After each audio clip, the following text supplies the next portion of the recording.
Améliorer la sécurité et le bien-être au travail est une priorité pour toute entreprise. Apporter un maximum de confort à ses travailleurs et veiller également à leur sécurité sont des éléments indispensables en termes de management.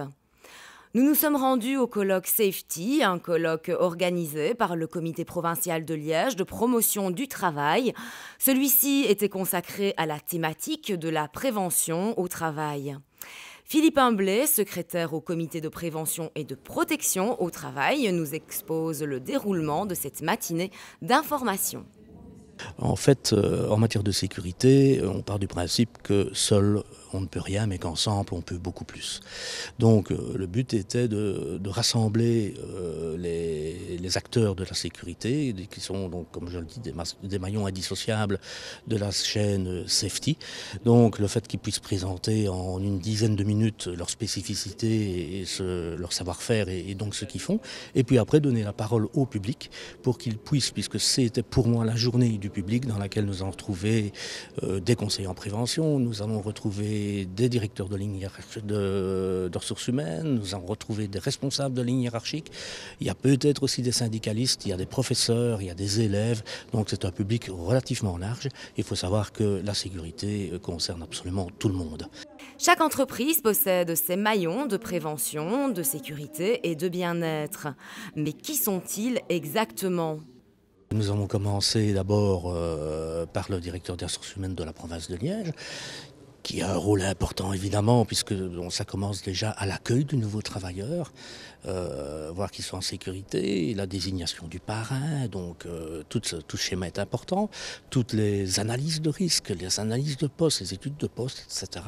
Le service des ressources humaines a un rôle quasiment essentiel de par le fait que c'est lui qui va être le premier en contact finalement avec le nouvel agent. Le rôle du conseiller en prévention est essentiel puisque la loi dit que de toute façon tout employeur doit avoir un SIPP. Il y a des catégories évidemment d'employeurs.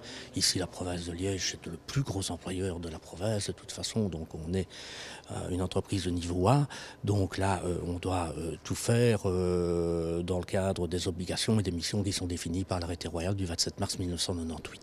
On travaille beaucoup en binôme, de par le fait que quand nous faisons des visites, ce qu'on appelle les VLT, visites des lieux de travail, donc le conseiller en prévention qui s'occupe plutôt du côté technique va voir tout ce qu'il y a en matière de sécurité incendie, électrique, radiation ionisante, explosion et tout ça, tandis que le médecin donc, qui travaille en binôme avec nous va plutôt voir les problèmes de santé, d'hygiène industrielle et de bien-être.